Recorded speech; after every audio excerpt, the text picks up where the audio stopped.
জয় জগন্নাথ। অনন্ত কোটি ভক্তের নয়নমণি, ভক্তের হৃদয়স্বরূপ শ্রীমন্দিরের রত্নসিংহাসনে বিরাজিত হয়ে পতিত জীবের উপর অনর্গল কৃপা বর্ষণকারী শ্রী জগন্নাথ দেবের শ্রী চরণ কমলে এই দাসের অনন্ত কোটি দণ্ডবত প্রণাম।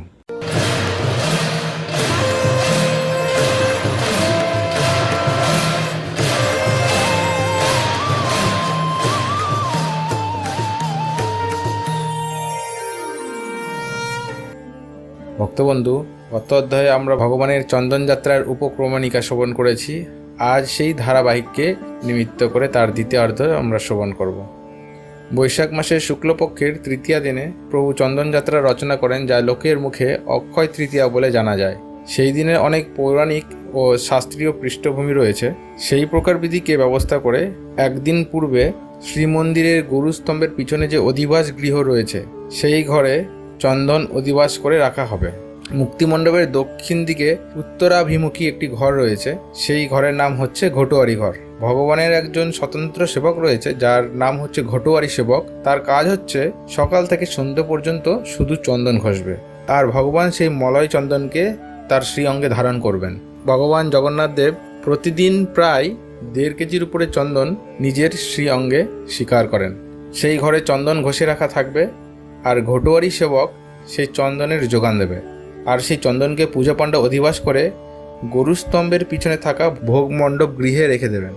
অধিবাস বললে রূপা পিঙ্গন বা রূপর বড় পাত্রে সেই ঘষা চন্দনগুলি রাখা থাকবে, আর পূজা পাণ্ডা তা মন্ত্র দ্বারা সংস্কার করে রাখবেন। তারপরের দিন ভগবানের সকাল ধূপ পূজা শেষ হলে সেই চন্দনটিকে বিরাট শোভাযাত্রার সঙ্গে সেই মন্দিরের ভিতরে ভিতরে 3 বার পরিক্রমা করা হবে। দেখুন, এই হচ্ছে জগন্নাথ দেবের সামন্তবাদিতা। তার থেকে বড় সামন্ত জগতে কেউ নেই। যেই চন্দন ভগবানের শ্রী অঙ্গ সেবা করবে, ভগবানকে শীতলতা প্রদান করবে, অর্থাৎ যে ভগবানের সেবা করার জন্য যাবে, প্রথমেই ভগবান তারই সেবা করলেন।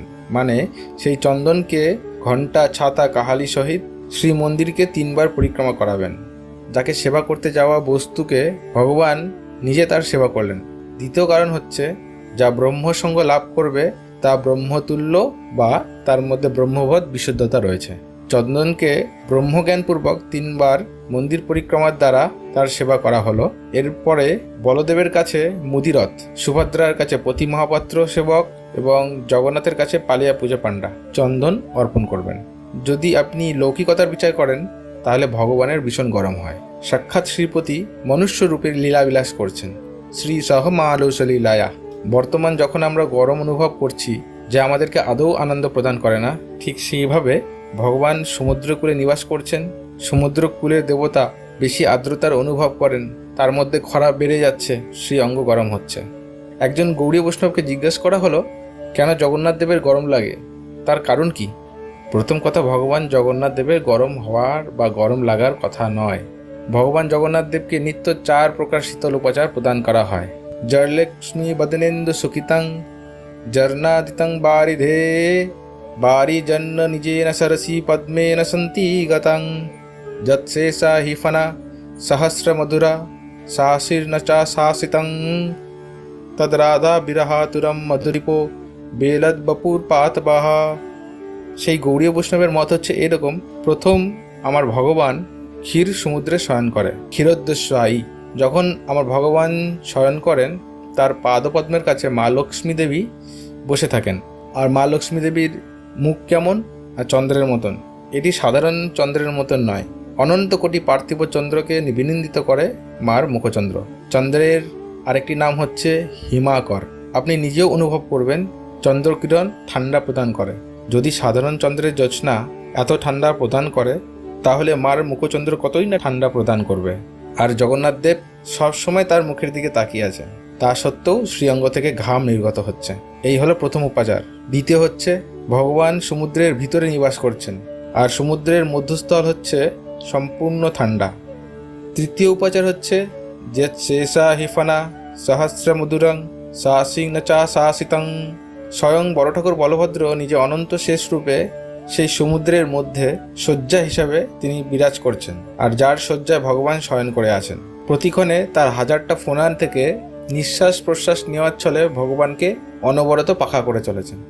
আর চতুর্থ উপাচার হচ্ছে, নাভি থেকে নাভি পদ্মজনী ব্রহ্মার উৎপত্তি হয়েছে। পদ্মের মধ্যভাগ সবসময় ঠান্ডা থাকে, এই জন্য খরার দিনে সাপেরা পদ্মবনে নিবাস করেন, যার জন্য খরার সময় পদ্ম বাগানে যেতে বারণ করা হয়। সাধারণ পদ্ম যদি এত ঠান্ডা প্রদান করেন, তাহলে ভগবানের নাভি পদ্ম, যেখান থেকে পদ্মজনী ব্রহ্মার উৎপত্তি হয়েছে, সেই বা কতই না ঠান্ডা প্রদান করে। এই 4 প্রকার ঠান্ডা উপচার থাকা সত্ত্বেও শ্রী জগন্নাথ দেবের শ্রীঅঙ্গ থেকে ঘাম নির্গত হচ্ছে। যদি কোনো গৃহস্থ আমাদের এই কার্যক্রম দেখছেন, তারা ভাবুন আপনার স্ত্রীকে নিয়ে আপনি কলকাতায় বড় বাজারে গিয়েছেন, হঠাৎ আপনার স্ত্রী সেখানে হারিয়ে গিয়েছে। সেই সময় কোনো ফোনের ব্যবস্থা নেই, কোনো যোগাযোগের ব্যবস্থা নেই, আপনার স্ত্রীও কলকাতার বিষয়ে তেমন কিছু জানে না, আর এদিকে আপনি তাকে খুঁজে পাচ্ছেন না। বলুন তো আপনার কি হবে? যতই ঠান্ডা পানীয় আপনাকে দেওয়া হোক, যতই পাখা দিয়ে হাওয়া দেওয়া হোক না কেন, আপনার দেহ থেকে ঘাম বেরোবে কিনা বলুন?